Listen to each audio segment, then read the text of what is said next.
gained a lot of experience in terms of management of public affairs. I stand here as an Pan-Africanist and an Afro-optimist. 2 months ago, that is on the 21st of October, this year we were here in Addis Ababa. We had been invited as members of the families of the founding fathers of the African Union to come and witness the reopening of the Africa Hall. That's the hall where the OAU was launched in 1963. And we're happy to be here. When you're out surveying, anything can happen. So all you can really do is be prepared the best that you can. With the new Leica GS05 setup, I like it because it's light on the pole and allows me to seamlessly integrate GPS and TPS measurements in case something happens in the field. Like this, getting something parked in our line of sight. Talk about hitting the fan. I still have a couple of measurements I have to take over here to finish off my day. So I can seamlessly switch over to GPS and come in and measure these 2 sewer cleanouts that I need. Just a couple of seconds. Gets me the measurements I need. Now, that those who said, no, we need to be gradual in this. Let us first build the building blocks, the regional unions, which will eventually translate into formation of the African Union as a whole. But now we have they came up 50 years later with Vision 2063, which now hopes to get Africa united, one union government by 2030, and move on to attain the vision, the wishes of the founding fathers of Africa. I say that I have the experience. I've been part of this movement for changing the continent. We know that some achievements have been made. Africa is now completely liberated, but there's still work to do. And I believe that I have what it takes to get us where we want to do. In the field of education, in the field of health, in the field of value addition to the abundant wealth that we have on the continent, in the field of trade, inter-African trade. I have acted as the African Union High Representative on Infrastructure. And in this I know that we have very comprehensive programs in PIDA, Program for Infrastructure Development of the Continent. What remains is action. And what I want to promise the African people is that I am going to lead from the front to ensure that we achieve the visions of the founding fathers of our continent. I thank you. Merci infiniment. Thank you very much. The candidates are from Kenya. Honorable Raila Amolo Odinga. Now we're going to listen to His Excellency Randra Mandrato from Madagascar. Excellence,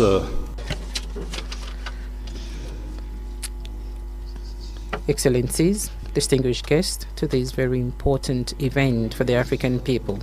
As you can see, we are 3 candidates, not 2 candidates, like you see on social media. And we are standing in front of you today to convince you of how serious we are and how seriously we're going to work towards the African Union involvement. So who am I? I am one out of 1.2 billion Africans.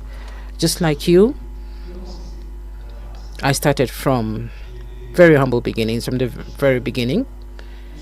I was a young consultant. I was a researcher in microfinance sector, and I traveled across many African capitals, about 41 countries in the year 1989. Just like you, it was difficult for me to find a job, but I did find a job which was at the level of my capacity. And just like you, I actually build my career based on my conviction that each African citizen can actually survive. And just like you, today I am standing before you because I believe that I have the confidence and the trust of the president of Madagascar, and I am proud. I am proud that I was actually supported by my country. Just like you, I've actually come a long way, and I have actually gotten to this level where I have the trust of my government. I was Minister of the Economy in my country because that is my specialty. I was also Minister of Foreign Affairs, and I'm here today standing before you to talk about Africa. Africa is actually the second dynamic economic region in the world, and is actually making progress, and things are changing in our favor. And recently I read about the funding of the African Development Bank funding several projects in Africa, and this is quite promising for the continent. The World Bank also has increased its envelope, funding 75 countries, 75 less developed countries. And I also think that we have funding for small states. Small states, that's not a pejorative. That's not a pejorative term, but there is an idea that I want to share with you. Africa is moving, first of all, the states that are actually seeing a 3.4% in economic growth per year, but I think we should do more than that. And then we have our own house. Here we are, the African Union, which is our home. And what I have noticed is that there is an Africa which is actually moving forward, which is a dynamic Africa, and then there is the African Union, which doesn't really have the capacity for it to move forward. I am here before you today because I think it is indispensable and it is a must that those who want to have the quality, competence, conviction, of course, today, I think that I have those qualities, and I hope that I've been able to convince you. Thank you very much. Very much, Your Excellency Richard Randiamandrato from Madagascar. And now, ladies and gentlemen, this officially brings us to the beginning of our debate, where we move into the first round of questions. But before then, allow us to reiterate the rules and the guidelines for you, our esteemed candidates. You each have 4 minutes to answer the questions that will be posed, and you will each answer the absolute same question. Your Excellencies, with respect and humility, if you surpass the 4-minute mark, myself or my colleague will have to interrupt your response. And this eventually brings us to this moment, ladies and gentlemen, where my colleague and I will open the envelope for the first round of questions. Thank you, Anita. Merci. Thank you very much, Anita, and thank you very much to our candidates who have just introduced themselves to yourselves, members of this public. As my sister has just reminded us, we are going to open, ladies and gentlemen, the first round of questions. We are going to remind all of us that the questions were drafted in English and in French. They were drafted by an independent panel. The envelopes were handed over to us a few minutes ago by Her Excellency Madam Konjit Sine Georges, and immediately with Anita we're going to select an envelope. Anita, you're going to ask the first question.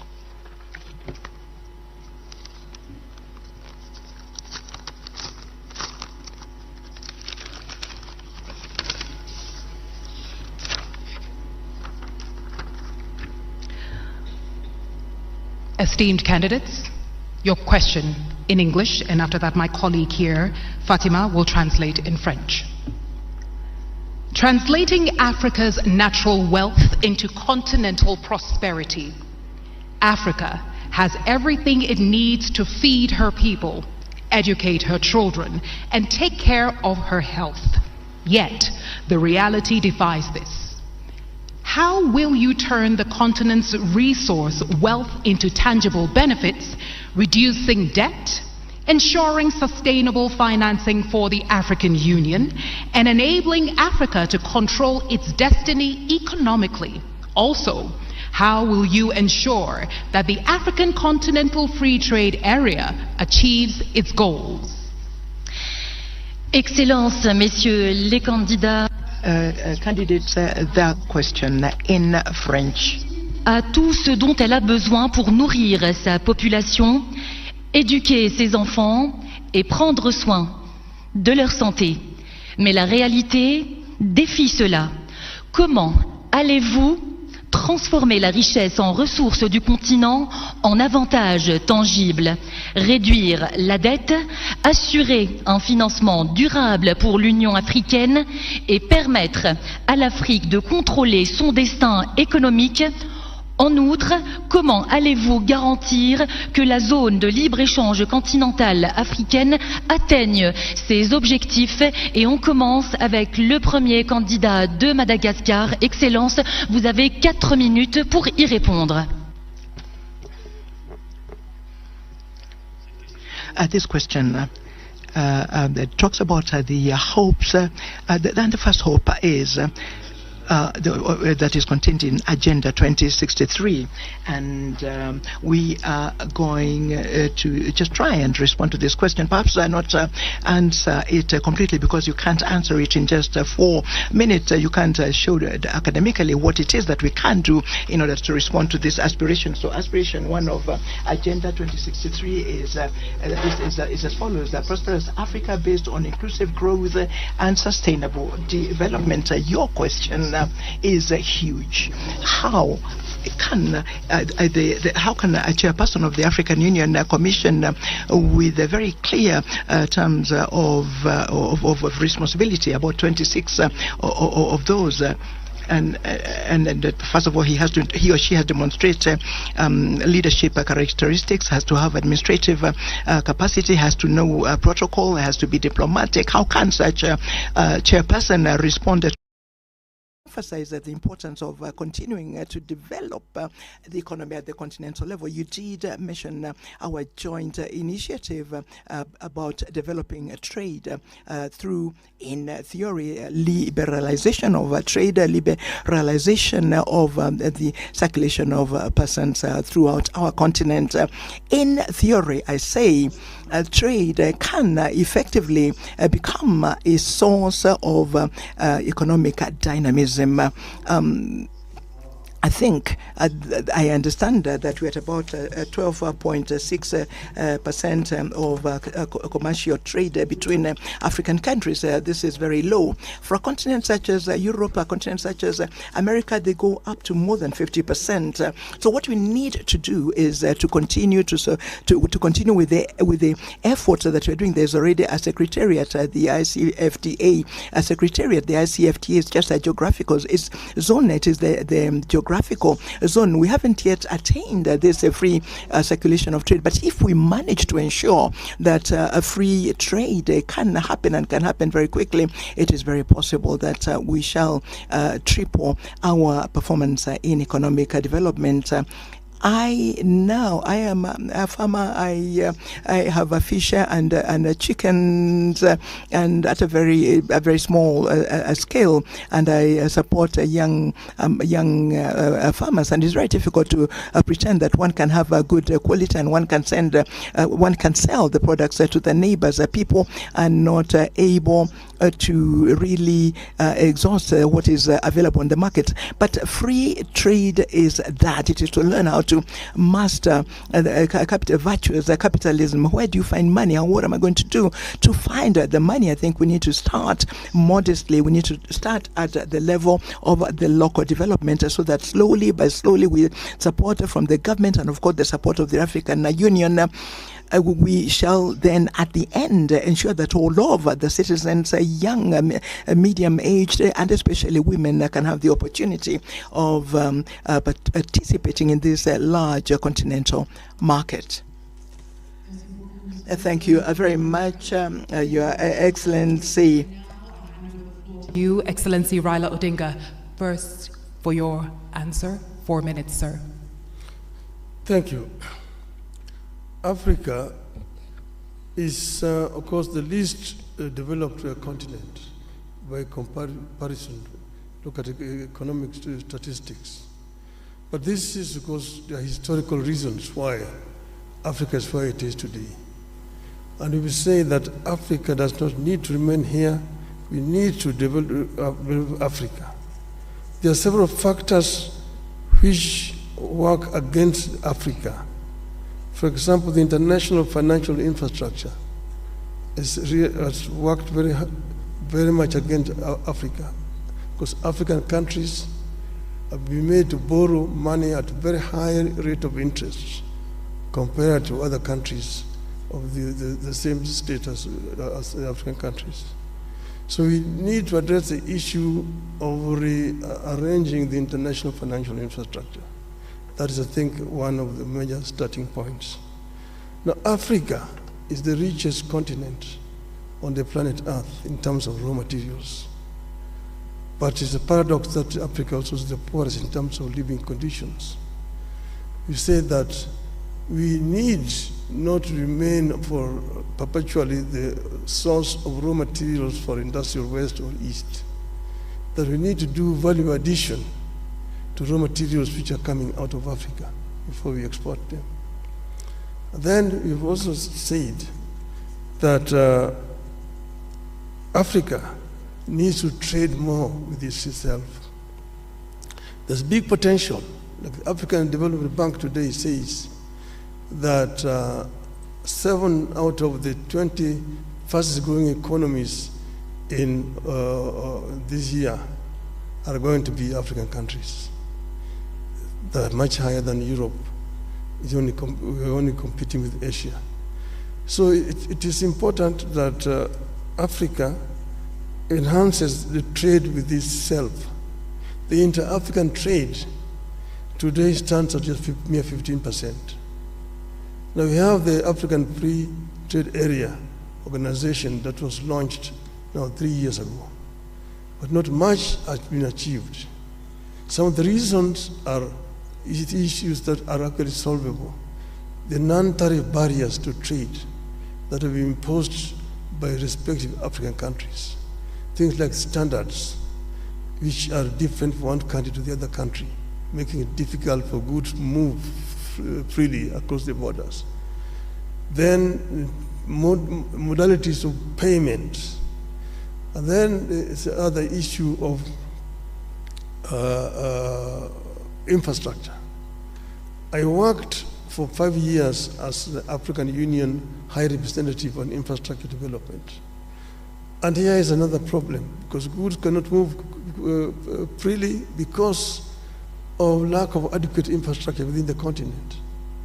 Kenya exported tea to Ghana, and it took 3 months of tea to travel from Kenya to Ghana. We have major infrastructure projects, the high-speed continental railway, the inter-African highways, Cape to Cairo, Tunis to Cape, Dakar to Djibouti, Dakar, Lagos, Mombasa, and so on and so forth. All these need to be developed. Energy is another factor. Energy is too expensive, but we can reduce the cost of energy and go green in the continent.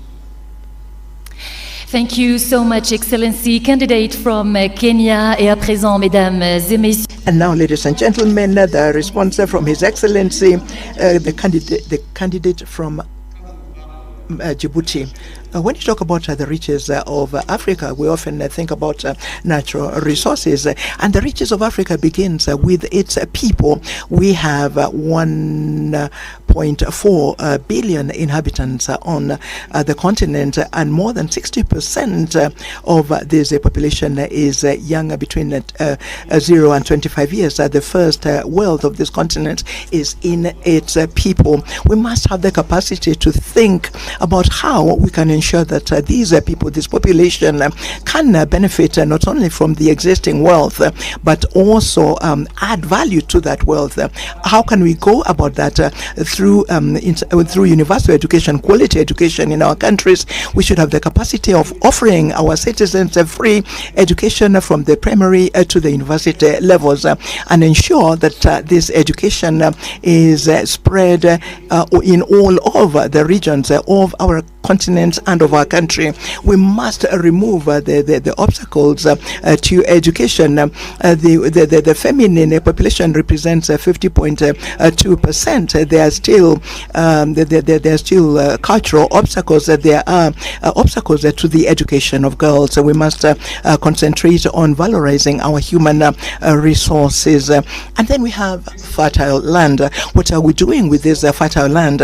We are still in many countries using very archaic agriculture. It is time to begin to develop an agriculture that I would call modern. It does exist in many countries.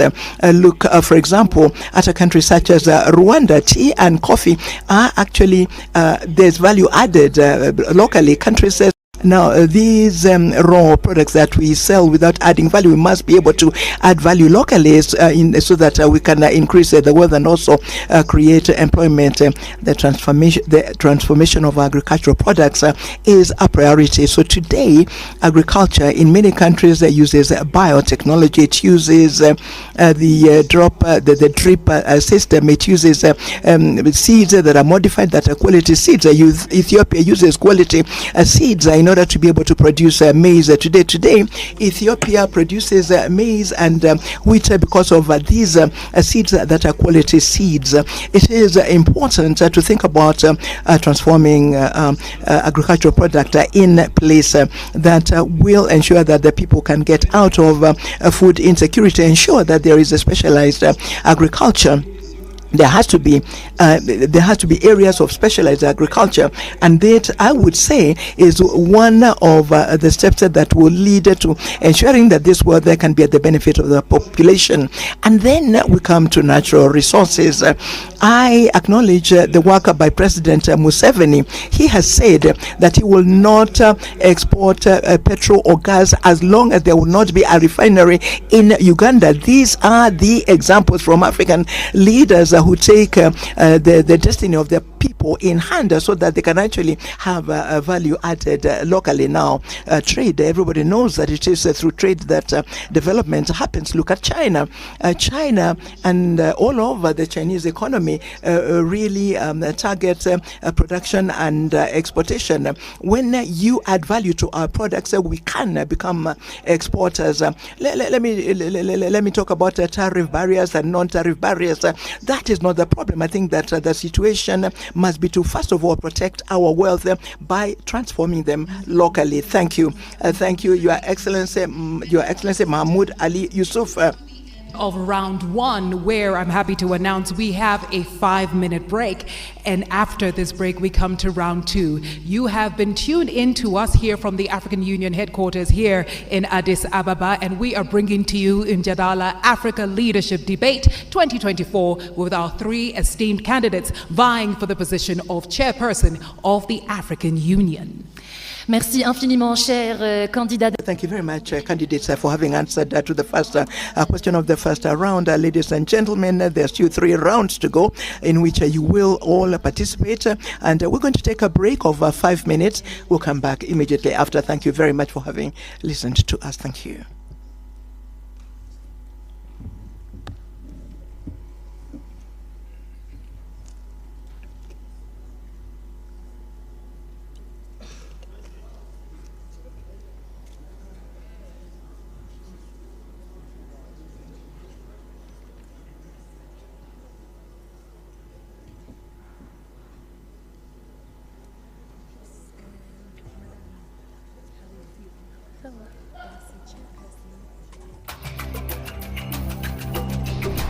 A man of the people, a mobilizer par excellence, a nationalist, patriot to the core, selfless leader, a peacemaker, and a lifelong Pan-Africanist.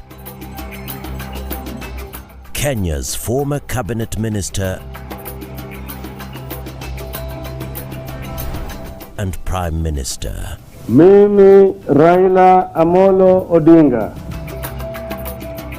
The first African Union High Representative for Infrastructure Development from 2018 to 2023. Raila Amolo Odinga, with his profound leadership experience and diplomatic skills, demonstrates a keen understanding of Africa's challenges, embodies geopolitical awareness and represents historical precedents through his commitment to consultative processes. His philosophy and experience make him the ideal candidate for the role of African Union Commission chairperson. His deep-rooted sense of African identity and commitment to Pan-Africanism are at the core of his political philosophy. His key focus and commitment are to harness Africa's rich and vast human and natural resources to command the global influence it rightfully warrants. He is an ardent champion of African unity, intra-African trade and integration. The Right Honourable Raila Odinga is a visionary, transformative and action-oriented leader who has consistently demonstrated admirable leadership qualities that will provide impetus in the actualization of Africa's priorities. This has been demonstrated through resource mobilization for the implementation of key infrastructure projects under the Programme for Infrastructure Development in Africa. As a global statesman, he has represented Kenya across the continent and the continent across the world. He has been a peace mediator and election observer, illustrating expertise and experience to serve internationally as an effective advocate for Africa. In his tenure as Prime Minister of Kenya, he oversaw the national budget and implementation of fiscal policies that enhanced transparency and efficiency in public spending. He introduced performance contracting in the government, significantly improving public service delivery.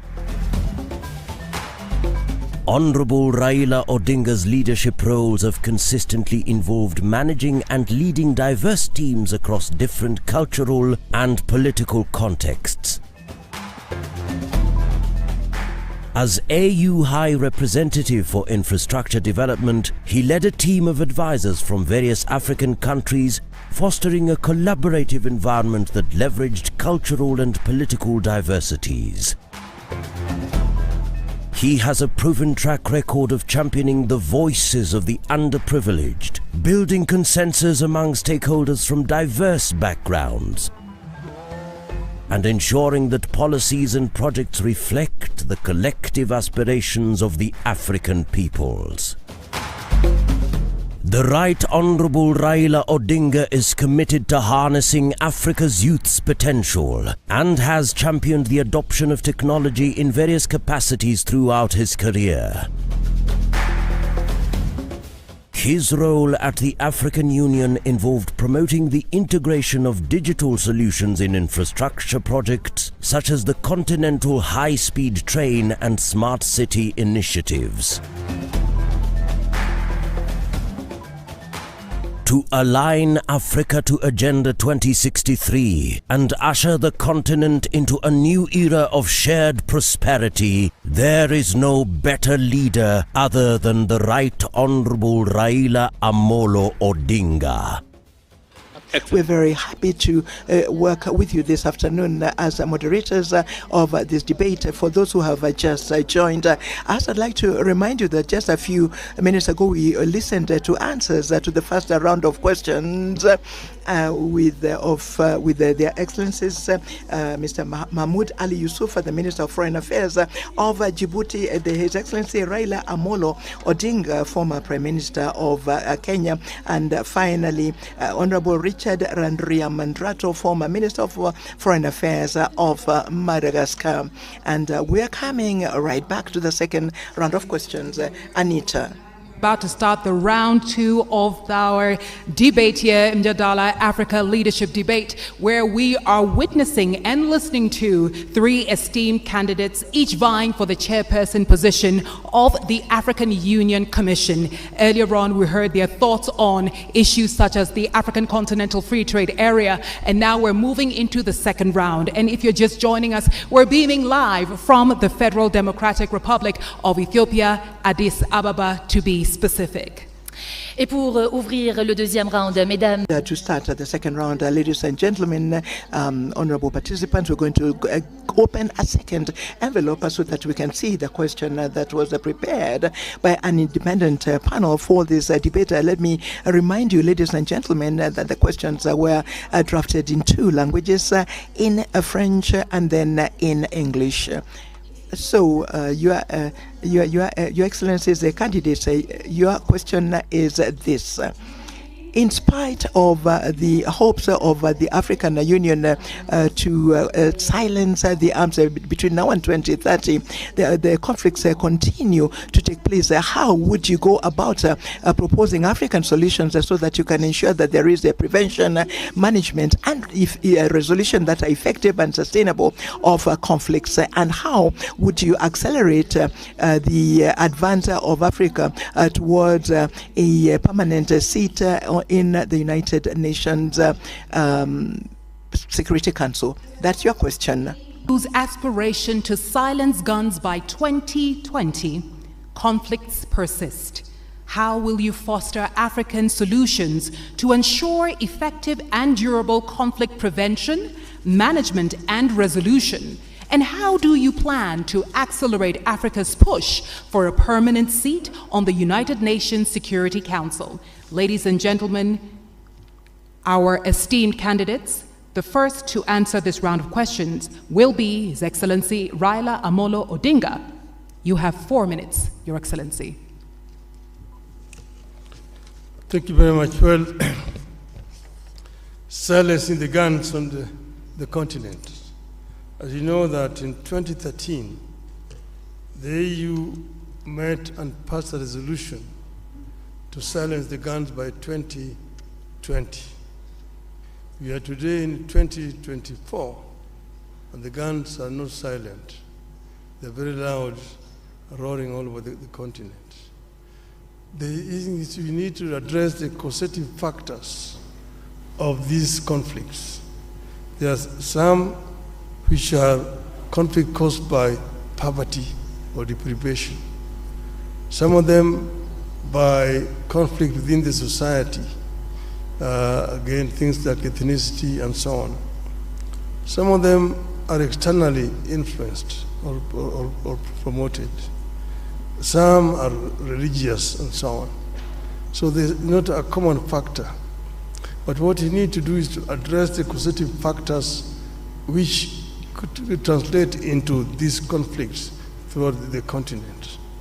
And this is what I will do myself. First, as you know that our African countries are not at the same levels of development. Those which are more developed, like for example in terms of governance, there are some areas where you have got exclusions of people, and as a result of this, there's some people move to use other means.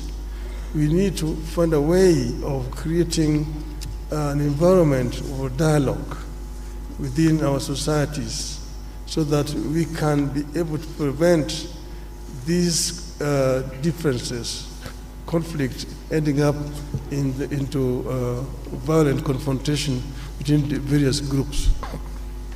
We don't need to put a time span, but I'm sure that it is possible to end these conflicts and stop the guns by 2035, in my view. The other one is the issue of Africa's representation on the Security Council. This is something that has been long overdue. As you know, that the UN was formed at a time when most parts of Africa were colonies. And that's why the UN structure as today does not deal with the realities of the world today. And the situation where you have 5 countries sitting in the Security Council with veto powers, and Africa is not represented, a continent with 1.4 billion people, is not tenable and it's not accessible. And that's why I'm not going to talk about Africa's representation, but we're going to insist that Africa must get 2 permanent seats in the UN Security Council. This is only fair, because we are a continent of 55 sovereign nations.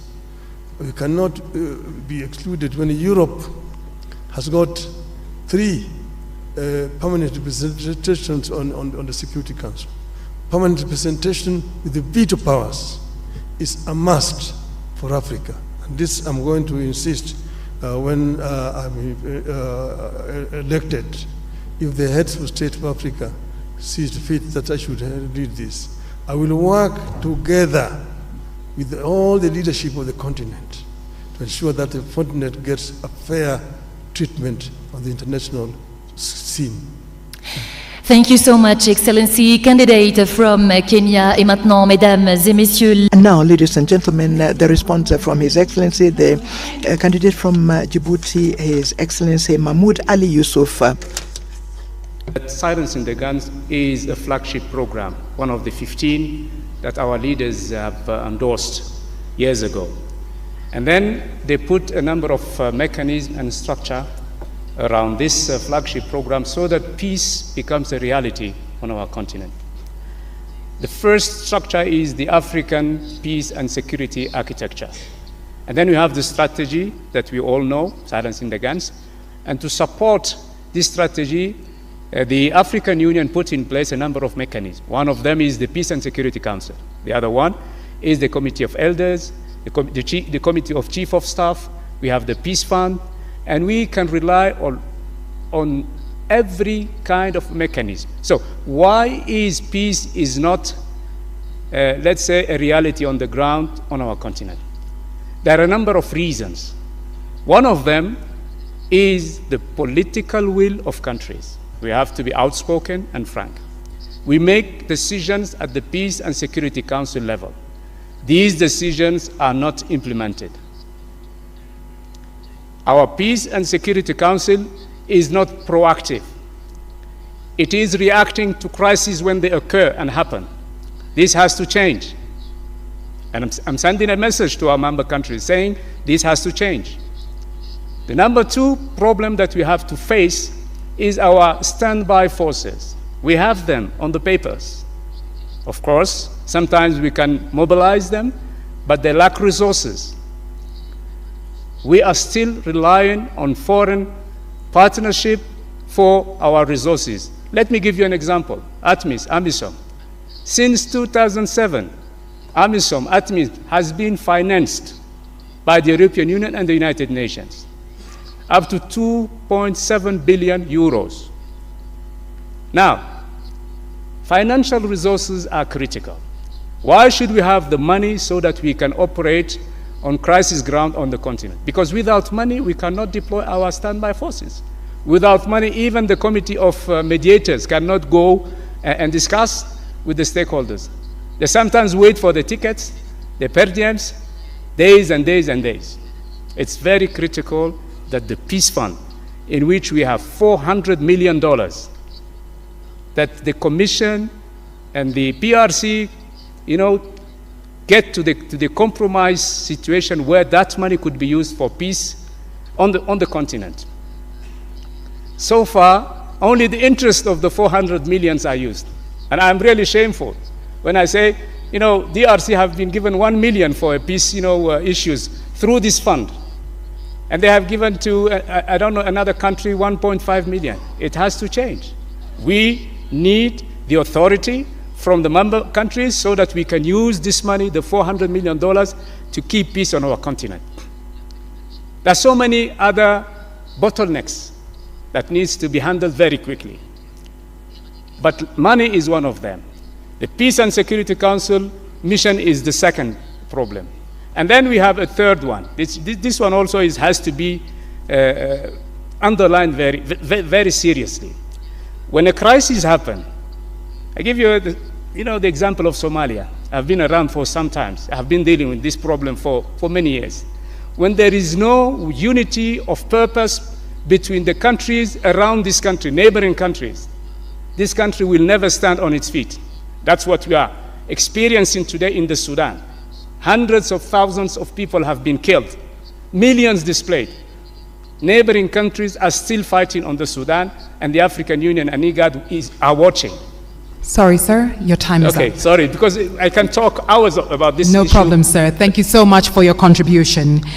And ladies and gentlemen, as a reminder, especially to our esteemed candidates, if you go beyond the time, I will be forced to interrupt, and I don't want to do that, so please forgive me.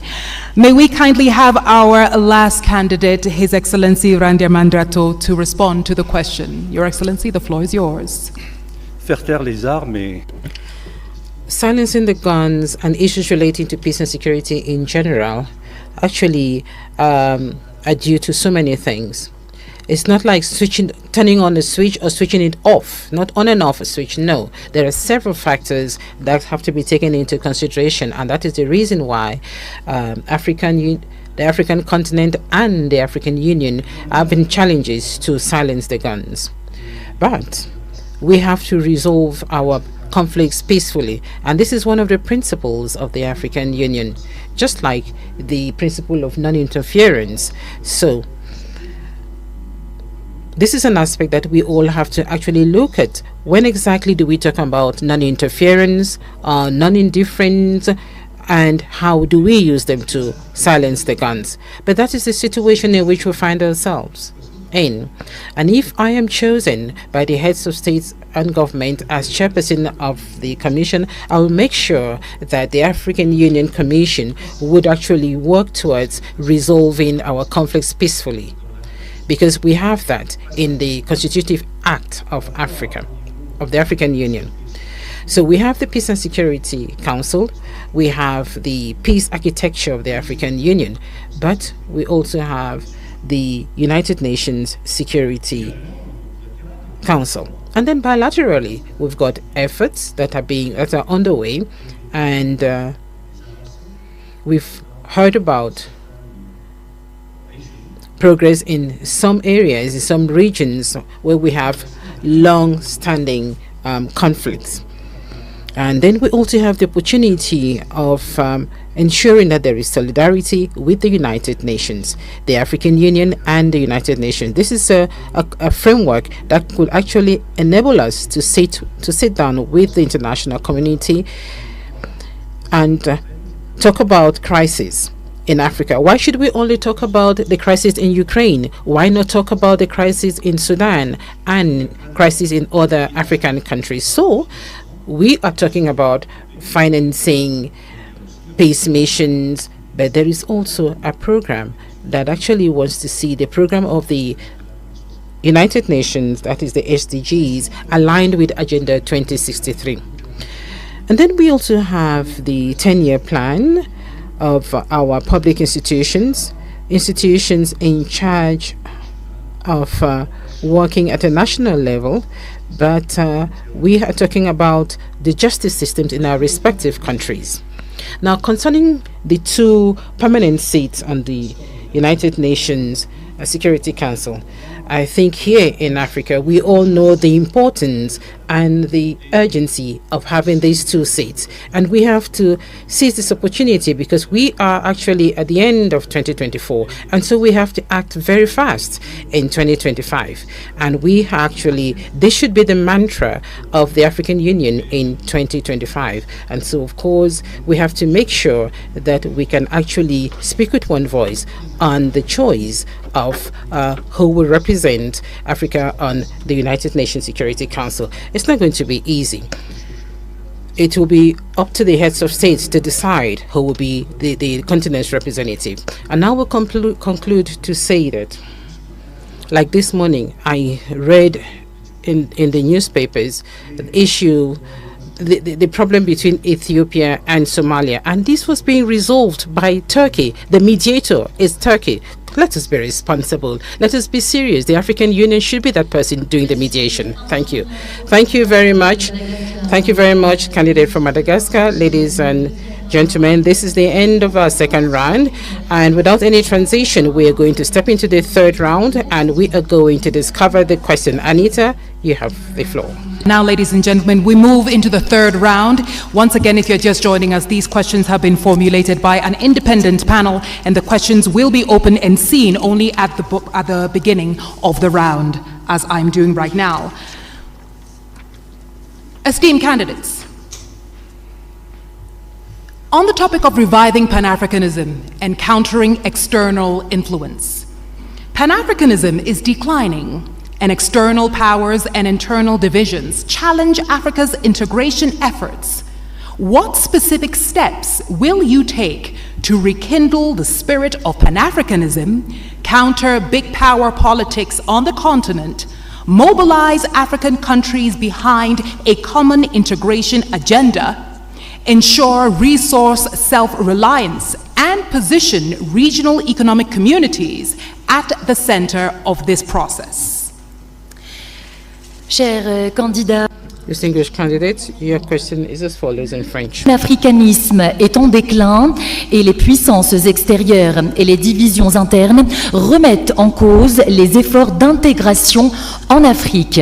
Quelles mesures spécifiques comptez-vous prendre pour raviver l'esprit du panafricanisme contre la politique des grandes puissances sur le continent, mobiliser les pays africains derrière un programme d'intégration commun, assurer l'autonomie en matière de ressources et positionner également les communautés économiques régionales au centre de ce processus. Et nous allons commencer tout de suite avec le candidat. And we will start with the candidate of Djibouti to provide his answer. You have 4 minutes. First and foremost, we have to understand that we are living in a world which is multipolarized world. This is a world that is actually multipolarized, and this world would not provide space for a continent or countries that do not have the right economies, the military strength, the capacity that is required, and mostly that continent or country that is not on the world stage. This is a reality. So what can we do? What should we do?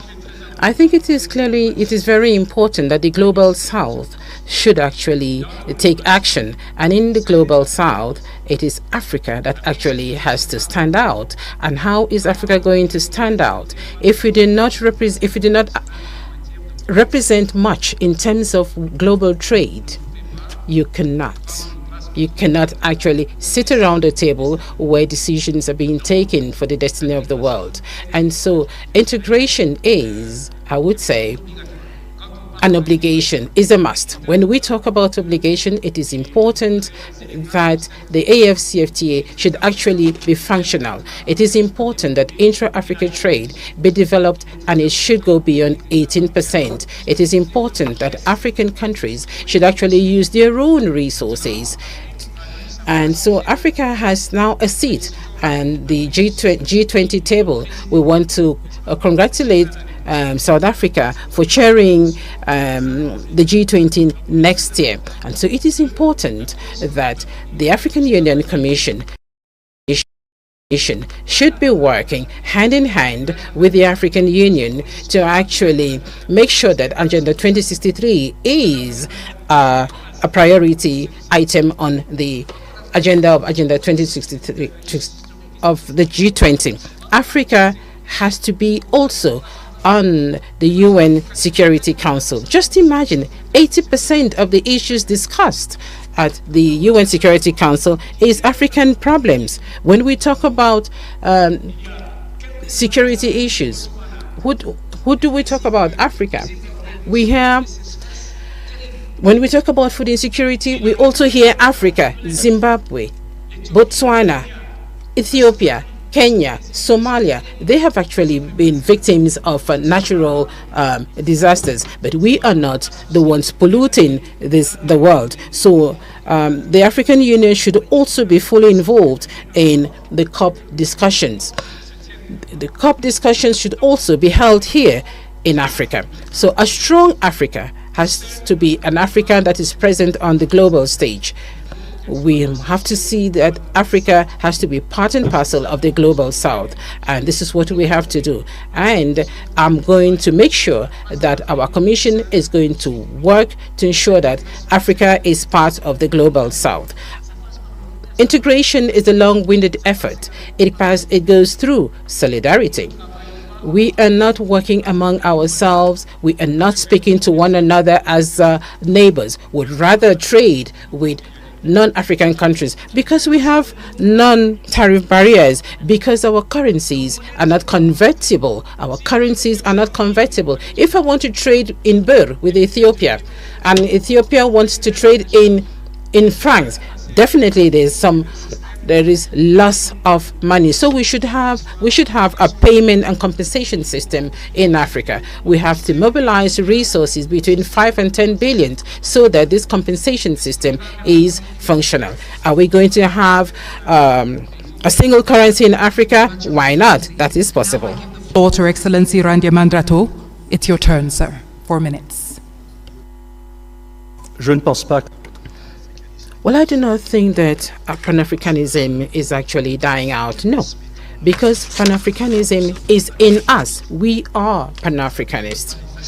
You cannot erase the history of this continent, the history which also includes the efforts of our diaspora. So Pan-Africanism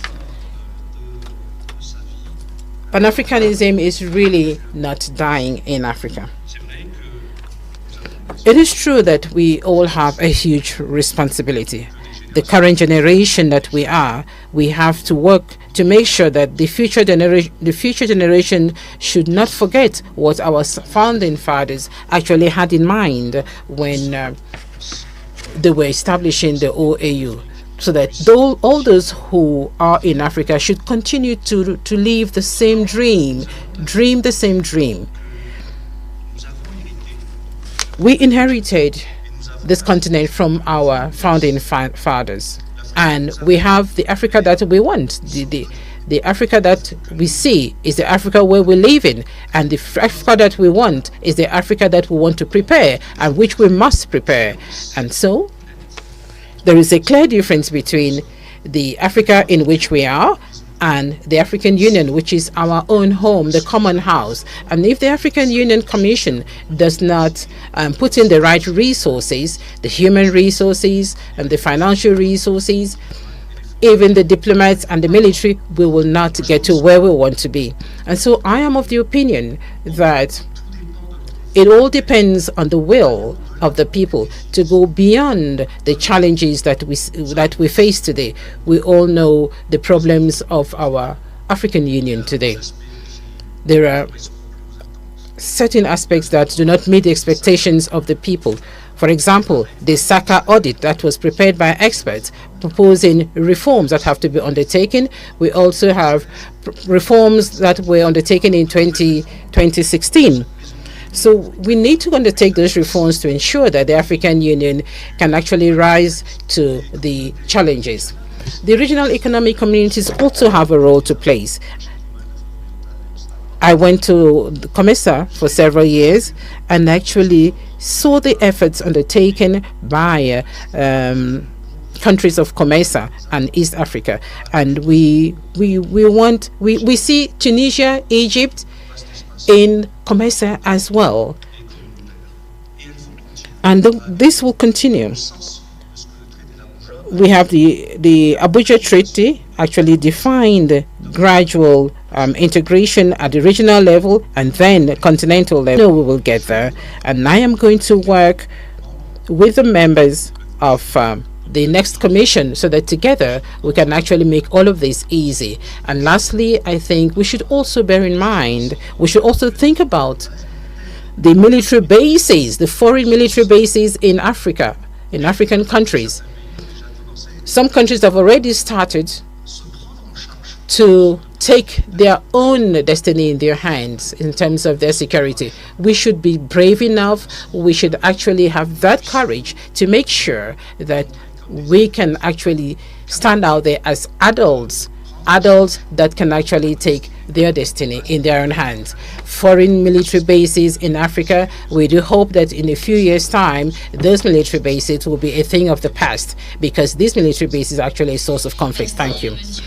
Thank you very much, Excellency Randram Mandriato, candidate of Madagascar. Now we listen to Raila Amolo Odinga, candidate of Kenya. Thank you. Well, I mentioned earlier on about the inter-African trade, which today stands just at 15%. Inter-European trade, on the other hand, stands at 70%. Inter-Asian trade stands at 60%. Africa trades more with the external world than with itself, wasting a lot of resources. Now, how did Europeans come from behind and leapfrog and overtake Africa? That is something that we need to ask ourselves. But here we need to now look forward to see how we can be able to make use of this huge domestic market that we have. We have a population of 1.4 billion people. And that is what has helped China. China did two things. One was to train the younger generation, the youth, so that they had a very highly skilled manpower. And when they liberalized their economy, the manufacturing unit in the West rushed to China. If you go to China, for example, take the automobile, the Ford, the Jeep, the BMW, the Mercedes, the Toyota, the Nissan, they're all there in China. And because there was cheap, highly skilled, cheap labor.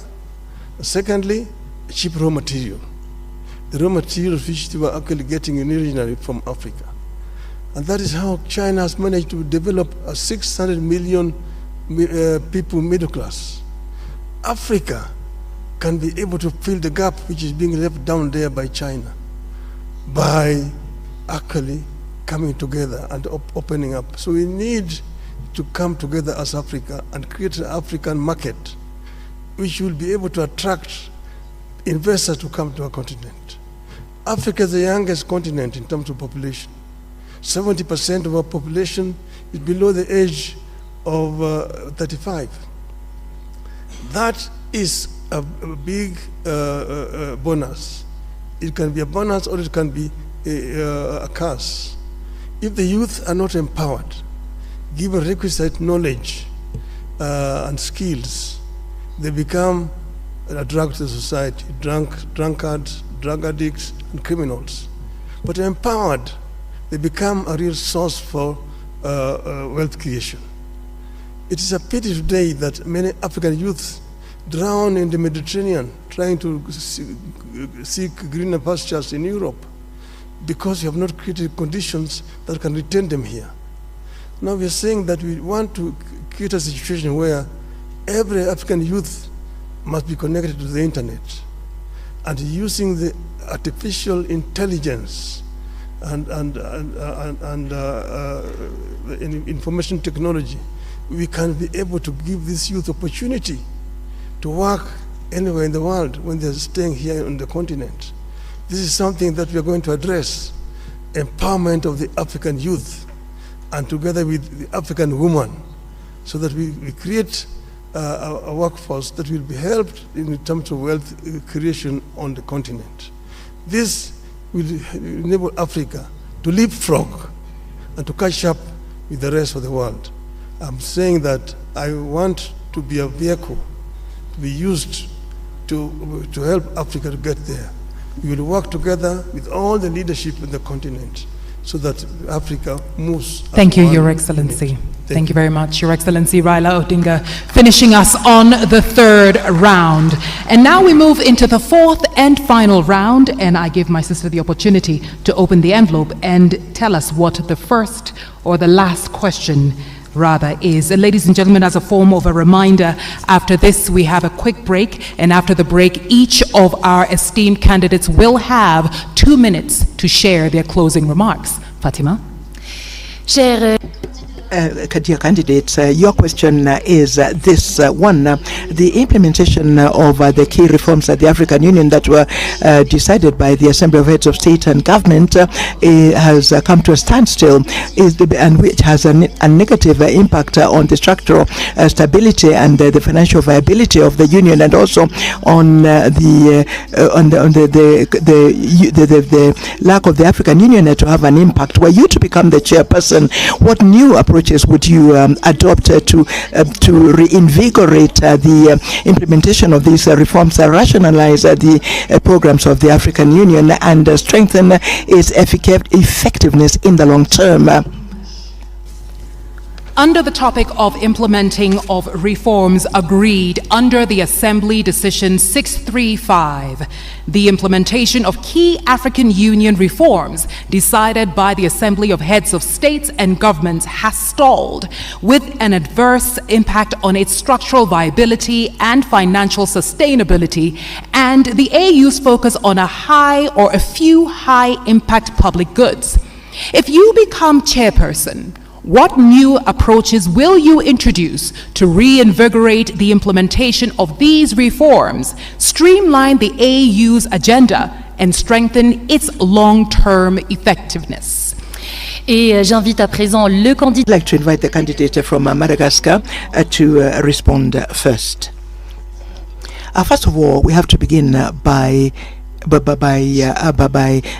bringing back order to our shared home, the African Union. I think this is the highest priority. The mandate of the chairperson of the commission as a whole is last 4 years. So that is a very short period of time to be able to change from top to bottom what needs to be changed in terms of institutional reforms of the African Union. So one must begin by bringing back order. I did mention a short while ago the recommendations of the SACA audit. I also mentioned the reforms that have already been proposed in 2016. There would be other reforms. What needs to be done were I to become the chairperson of the union would be to review the documents, and one cannot forget history. One cannot ignore history. I don't think we could.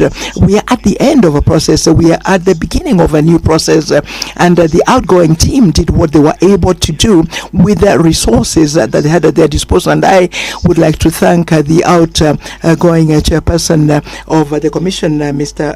Faki, and his entire team. And were I to be elected chairperson of the commission, I would work, of course, with the chairperson, because it will be a lady chairperson. Now, these reforms have to be prioritized. There are reforms at the level of the financing of the African Union. There are reforms in terms of mobilization of strategic partnerships. There are, of course, issues that have to do with the effectiveness in the area of peace and security. So we have to prioritize the reforms. Yet, once again, 4 years is too short a period of time. It is therefore important to review objective by objective.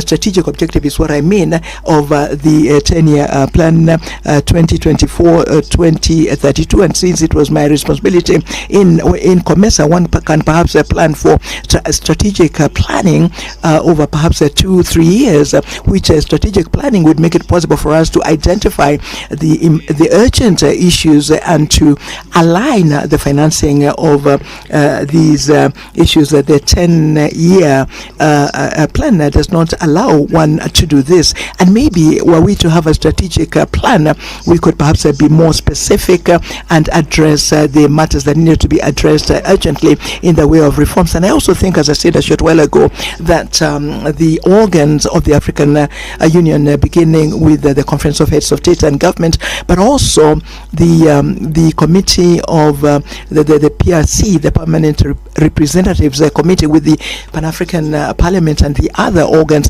all the organs of the African Union, should agree on the speed they should work at, so that at the end of the day the reforms become visible, become tangible, and that the citizens of the continent can appreciate the effectiveness of a new the effectiveness of the new African Union led by a new team. Thank you. And now I yield the microphone to you, Excellency Raila Odinga. 4 minutes, sir.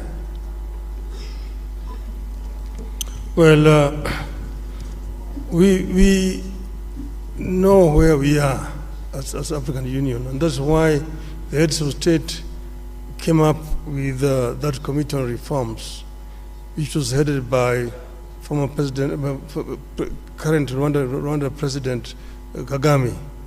The chairmanship has now been passed over to Honorable William Ruto, President of Kenya. I have had long discussions with President Kagame when he was chairing that committee, because I was working as a high representative of the AU on issues of infrastructure. And I know the kind of frustrations that you feel working that way. I know that 93% of the resolutions that are passed by the heads of state of the assembly are never implemented. Now, there's some of them are resolutions which were probably not necessary. Some of them are not implementable, but majority of them are just not implemented.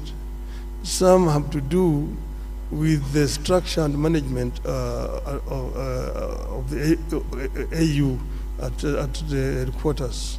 I'm not trying to pass any judgment here because I know that Mr. Paki has worked very hard to try to make the organization move forward.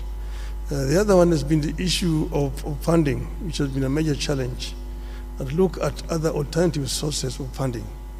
When I was there as high rep on infrastructure development, we came up with a proposal to set up an infrastructure fund for Africa, and using the African resources, because many of African countries have got a lot of money in sovereign funds, from which the AU can actually borrow without having to pay so much high interest. And this will help AU actually to spearhead the process of constructing some of these infrastructures. I mentioned the Trans-African Railway network, Lagos to Cairo, the high speed. Then you have got Beira in Mozambique to Lobito in Angola and Walvis Bay in Namibia. Then you have got the LAPSET, which will come from Lamu in Kenya, running through South Sudan, Central Africa to Karibi in Cameroon, to create a land bridge that opens the interior of Africa and gives these landlocked countries in the continent access to the sea.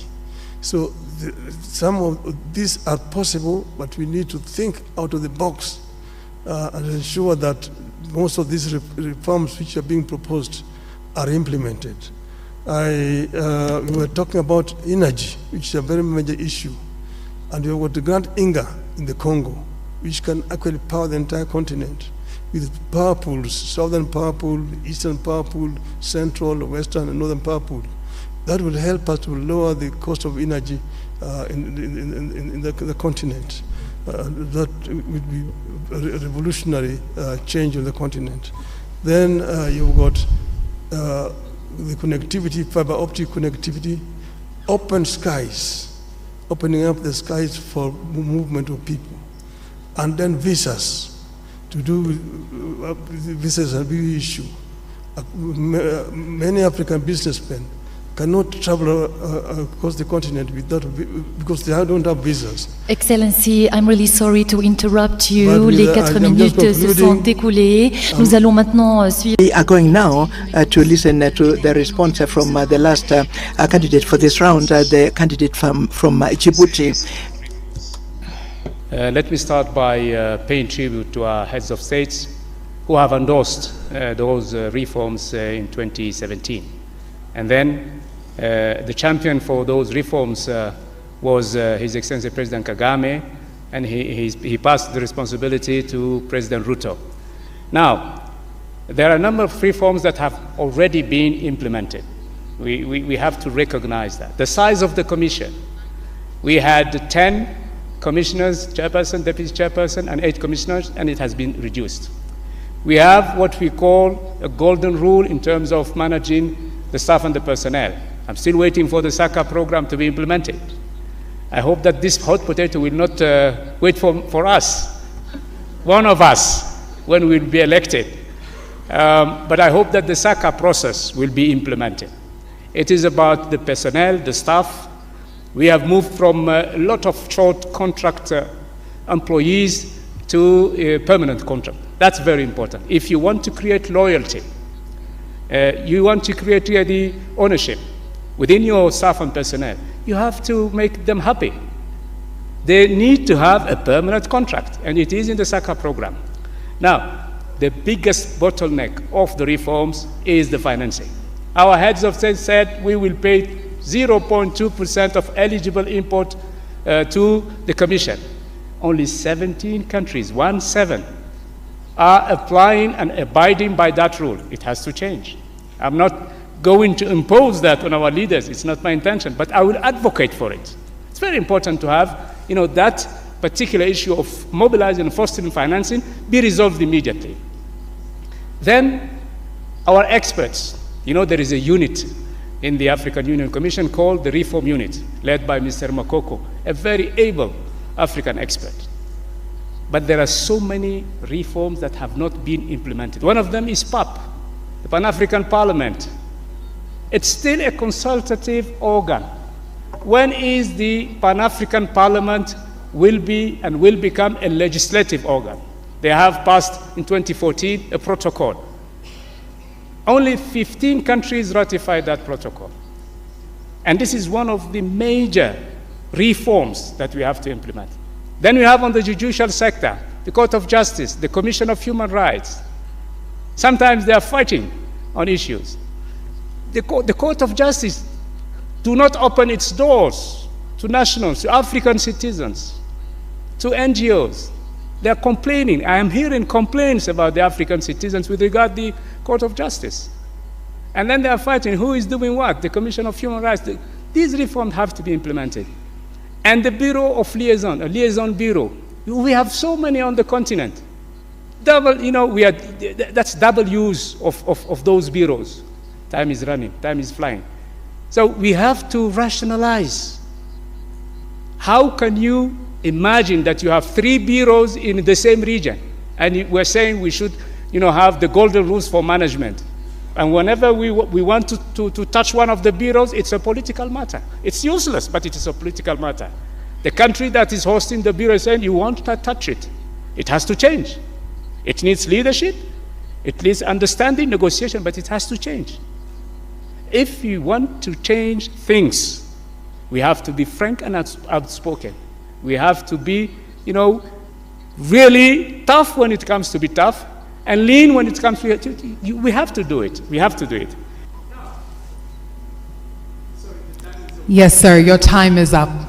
And now, ladies and gentlemen, that brings us to the end of round 4. If you are just joining us, we've had 4 rounds, and each of them has touched on a thematic area. And now we will go for a quick break. When we come back, the candidates each have 2 minutes to share their closing remarks. Mesdames et messieurs, nous remercions bien. Ladies and gentlemen, we'd like to thank our dear candidates for having responded to the last question of the fourth round of this Mjadala Africa Leadership Debate of the African Union. Thank you very much for staying with us. We'll come back in a few minutes. We're going to take another short break, and after the break, each candidate will have 2 minutes to make their closing remarks. See you in a short while.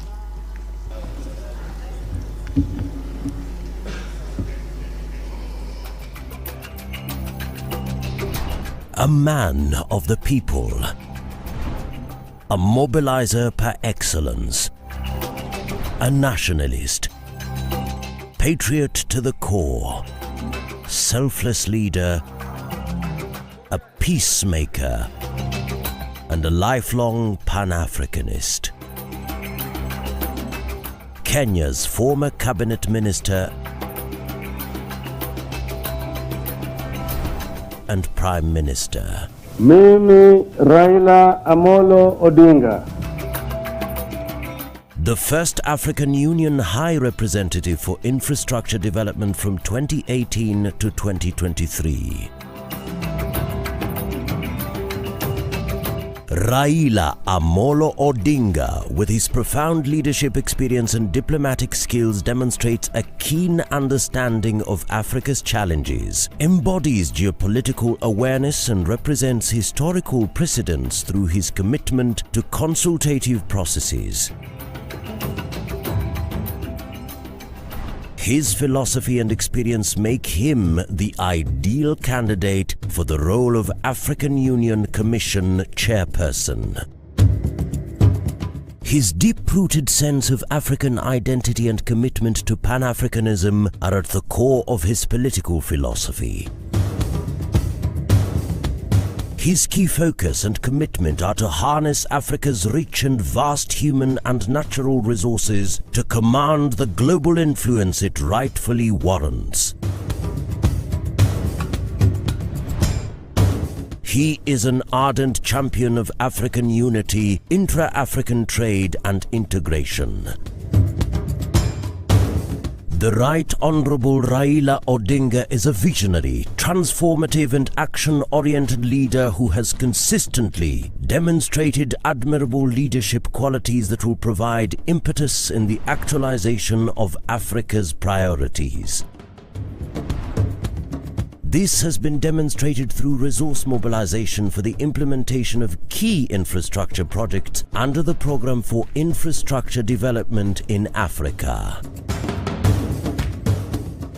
As a global statesman, he has represented Kenya across the continent and the continent across the world.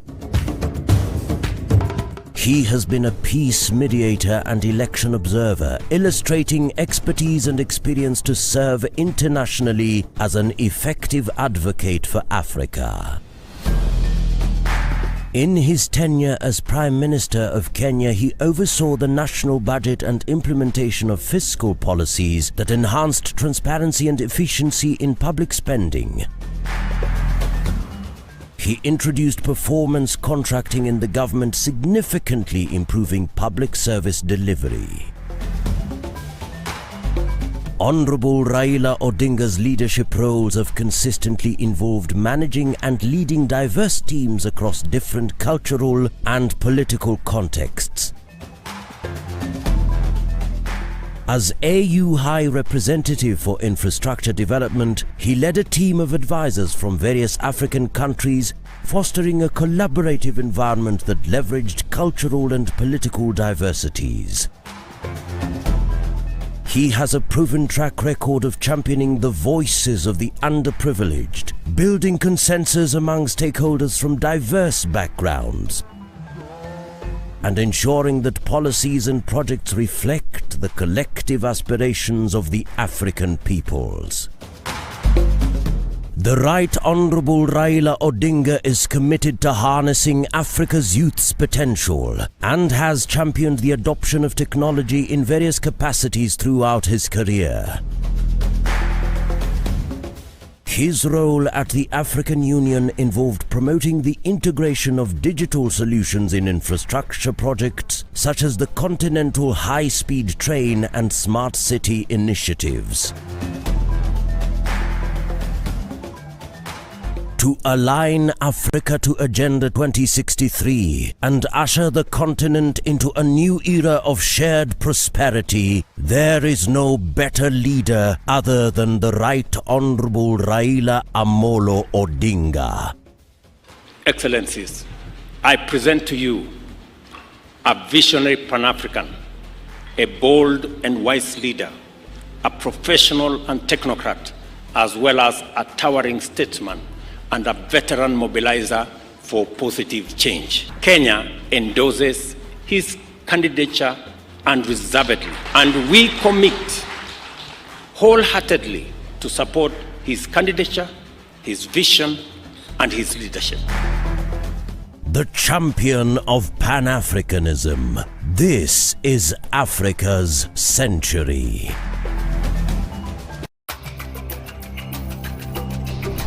A man of the people, a mobilizer par excellence, a nationalist, patriot to the core, selfless leader, a peacemaker, and a lifelong Pan-Africanist. Kenya's former cabinet minister. And we want to say a special thank you to our audience around the world. The questions you sent truly informed the kinds of questions that we then asked our panel here. And we are very happy that you were very involved. It goes to show that indeed the Africa we want is in your hands and that you are actively involved in doing this together. And now, ladies and gentlemen, we are back to our last session. My name is Anita Erskine and I'm joined here by my colleague Fatima Sharif, who is our French speaker. Merci beaucoup. Merci beaucoup. Thank you very much, Anita. Ladies and gentlemen, thank you very much for being with us for this final lap of the Mjadala Africa Leadership Debate of the African Union.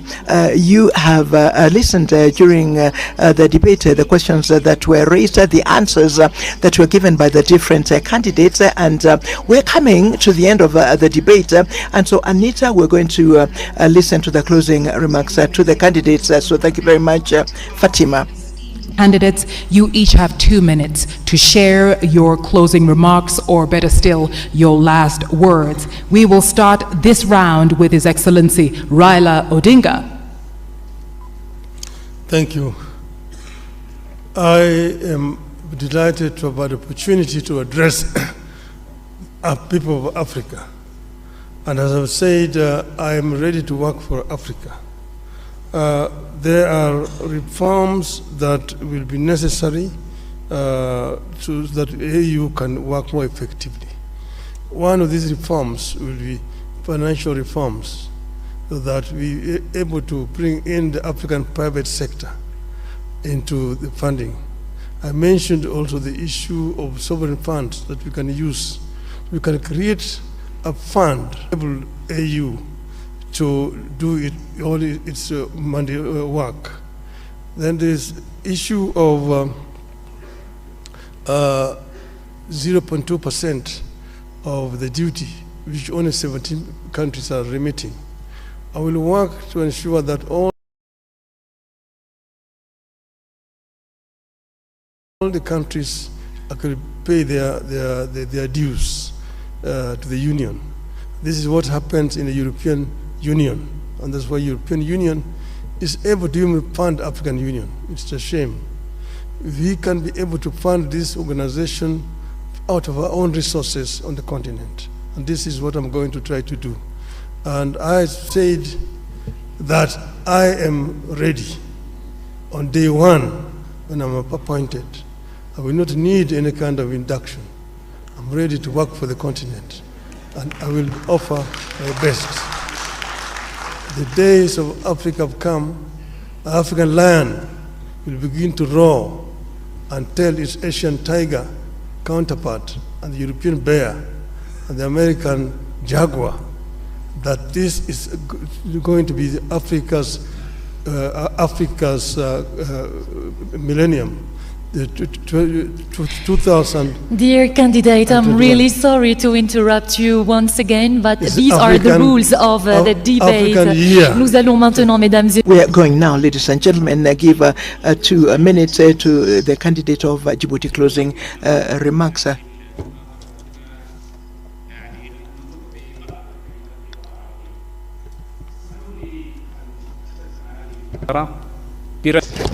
Thank you so much, and let me speak in Arabic. I would like to say that if I will be elected as the chair of the African Union Commission, I will be up to your aspirations and I will defend the interest of our continent, and I will work diligently to defend our continent, and with the full modesty, I think that I deserve it. Je souhaite à nos pays, à nos peuples africains. So I wish for our African people, our countries, a very happy 2025. Africans tonight, I wish to all African nations and citizens all the best. Thank you for your support. Thank you very much, Your Excellency. And now 2 minutes for you, His Excellency Richard J. Randemandrato. En 2025, in 2025, there will be a new team that will be leading for 4 years. They will be leading the African Union Commission for 4 years, and there shall be 8 high-level public servants like most of us, and we shall be the ones to continue with the reforms. We shall be a united team, a team that will have the team spirit to continue in the implementation of the 10-year plan of Agenda 2063. I do regret that this evening we're not able to handle subjects that are so urgent because we did not have enough time. Issues such as public health, the debt, issues of financing and financial institutions of the African Union, questions that have to do with the participation of the civil society and the diaspora, the questions that are linked to information and digital technology. I'm sorry we did not have time to deal with those issues, but on another, we shall have other opportunities, and I shall be able to make my modest contribution. Like in public sport, there have to be players, and there have to be those who choose, who select the players, those who select the heads of state. It is up to them to select the team that will lead the African Union Commission. For their need, we need a leader. Men and women need a leader, and I hope that in 2025, the wisdom of heads of state and government will balance the team that will win, so that the Africa that we want can continue to win the battle for sustainable development. Thank you. Thank you very much for these closing remarks that have been made by the different candidates. Candidates, ladies and gentlemen, please, another round of applause for our esteemed candidates. Tonight, we have heard from His Excellency Mahmoud Ali Yusuf, Foreign Affairs Minister Djibouti. We've also heard from His Excellency Raila Amolo Odinga, former Prime Minister of Kenya. We've also heard from His Excellency Richard J. Randemandrato, who is the former Foreign Affairs Minister of Madagascar.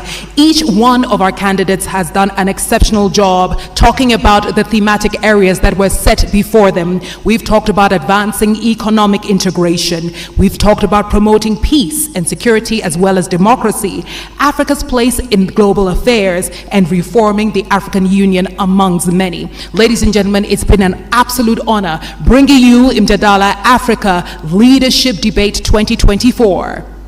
Merci infiniment. Thank you very much, Anisha. Ladies and gentlemen, we have come to the end of the Mjadala Leadership Debate, direct streamed line from the headquarters of the African Union in Addis Ababa. We were delighted to have you with us for the moderation of this debate. Of course, we wish the different candidates all the very best. The election of the new chairperson will take place at the level of the African Union Commission. It will take place in February next year, and thank you to all of you for having been with us, and have a good evening.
Ladies and gentlemen, the cocktail at the presidential lobby will now begin. Your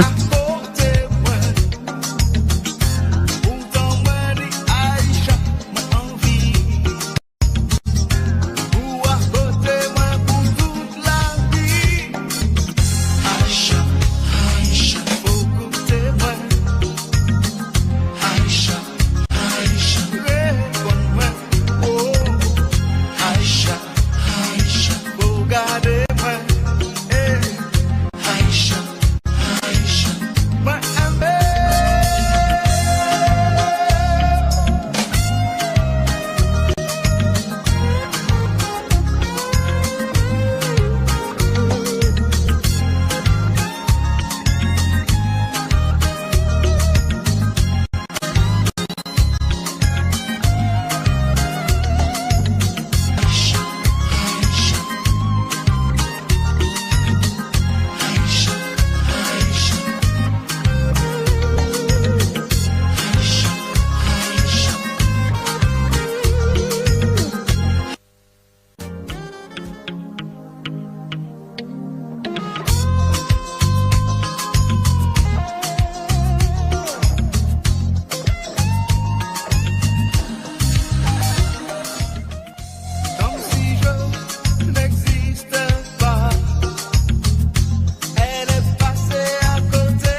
I have traveled the length and breadth of this beautiful continent, and I have seen the faces of Africa's future.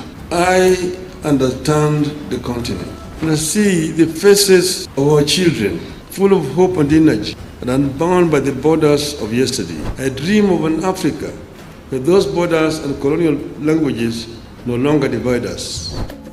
From the hills of Kenya, the deserts of Sahara and the Kalahari, from the lakes of Great Rift to the rainforests of Central Africa, from Indian Ocean to the Atlantic, Africa must be one. I believe in the story of the African lion. The lion is an African animal. He's a king of the jungle. The Cameroonian national soccer team is called the Indomitable Lions. The soccer team of Senegal is called the Lions of Teranga. The soccer team of Morocco is called the Atlas Lions. Here in Eastern Africa, we call it the Simba, king of the jungle.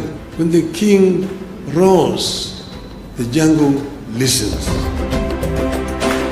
But I'm here as the African lion. I've been asleep in the jungles of the Congo. And now I'm awake and I'm sitting on African gold, African oil, African diamonds, African iron and copper ores. And I have the ability to transform all these materials that I have into wealth for the benefit of my people. I'm ready to serve. My heart is ready, and my hands are steady, and with your support, I shall get the opportunity to be of service to Africa, the cradle of mankind. I am made in Eastern Africa for Africa.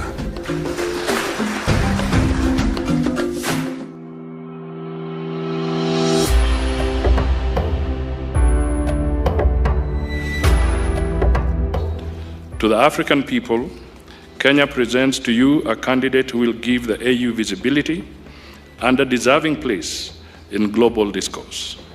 One of the expected priorities is to take the African Union to the people and make it work for the citizens of Africa. Indeed, Honorable Raila is a Pan-Africanist who has emerged at the right time to drive Africa's transformation. You will do more than that. You will make Africa proud. You will make Africa powerful. You will make Africa peaceful. And you will make Africa prosperous. We will do our part. We pray that God will make you do your part. We are gathered here as Pan-Africanists to endorse the candidature of Right Honorable Raila Odinga to bid for the African Union chairperson. As a chairman of the East Africa community, I strongly appeal to the region to rally behind Right Honorable Odinga, adopt him as the region's candidate. Let us talk to our friends across the continent so that Right Honorable Odinga can be the next chairperson of the African Union. It is with all this in mind that the government of the United Republic of Tanzania endorses the candidature of Right Honorable Raila Amolo Odinga for the position of chairperson of the African Union Commission. Tanzania knows Odinga as Pan-Africanist leader who believes not only in the promise of African integration, but also in its practicality. Excellencies, with Right Honorable Raila Odinga, we envision an African Union that is ever strong, that is championing Africa's socio-economic development, and that ensures Africa's voice takes center stage globally. I am here to support the candidature of Raila Odinga. On behalf of Uganda, because he is a convinced Pan-Africanist. The Honorable Raila Odinga is a celebrated statesman whose longevity in leadership has been sustained by an unrelenting devotion to democratic change as the foundation of sustainable freedom and prosperity. Kenya endorses his candidature unreservedly.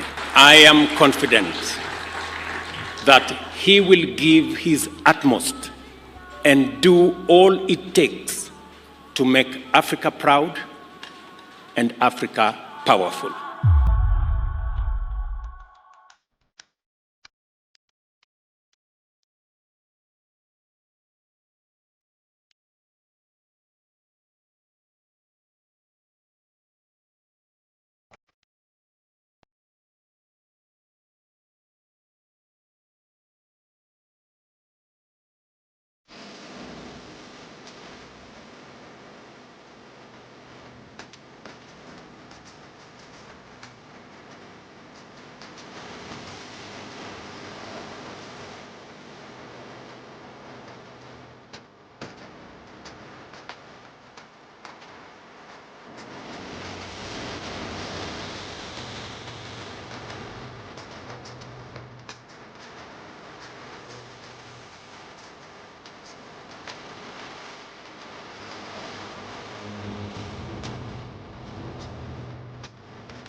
A man of the people, a mobilizer par excellence, a nationalist, patriot to the core, selfless leader, a peacemaker, and a lifelong Pan-Africanist. Kenya's former cabinet minister and Prime Minister. Mimi Raila Amolo Odinga. The first African Union High Representative for Infrastructure Development from 2018 to 2023. Raila Amolo Odinga, with his profound leadership experience and diplomatic skills, demonstrates a keen understanding of Africa's challenges, embodies geopolitical awareness and represents historical precedents through his commitment to consultative processes. His philosophy and experience make him the ideal candidate for the role of African Union Commission chairperson. His deep-rooted sense of African identity and commitment to Pan-Africanism are at the core of his political philosophy. His key focus and commitment are to harness Africa's rich and vast human and natural resources to command the global influence it rightfully warrants. He is an ardent champion of African unity, intra-African trade and integration. The Right Honourable Raila Odinga is a visionary, transformative and action-oriented leader who has consistently demonstrated admirable leadership qualities that will provide impetus in the actualization of Africa's priorities. This has been demonstrated through resource mobilization for the implementation of key infrastructure projects under the Programme for Infrastructure Development in Africa. As a global statesman, he has represented Kenya across the continent and the continent across the world. He has been a peace mediator and election observer, illustrating expertise and experience to serve internationally as an effective advocate for Africa. In his tenure as Prime Minister of Kenya, he oversaw the national budget and implementation of fiscal policies that enhanced transparency and efficiency in public spending. He introduced performance contracting in the government, significantly improving public service delivery.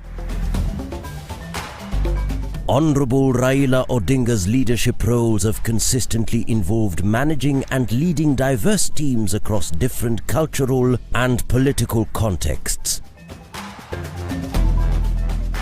As AU High Representative for Infrastructure Development, he led a team of advisors from various African countries, fostering a collaborative environment that leveraged cultural and political diversities.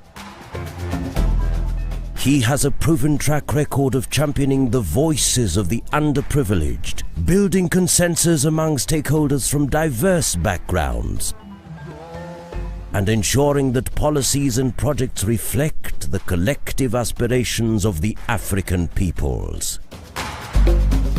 The Right Honourable Raila Odinga is committed to harnessing Africa's youth's potential and has championed the adoption of technology in various capacities throughout his career. His role at the African Union involved promoting the integration of digital solutions in infrastructure projects such as the Continental High-Speed Train and Smart City initiatives. To align Africa to Agenda 2063 and usher the continent into a new parity, there is no better leader other than the Right Honourable Raila Amolo Odinga. Excellencies, I present to you a visionary Pan-African, a bold and wise leader, a professional and technocrat, as well as a towering statesman and a veteran mobilizer for positive change. Kenya endorses his candidature unreservedly, and we commit wholeheartedly to support his candidature, his vision, and his leadership. The champion of Pan-Africanism. This is Africa's century.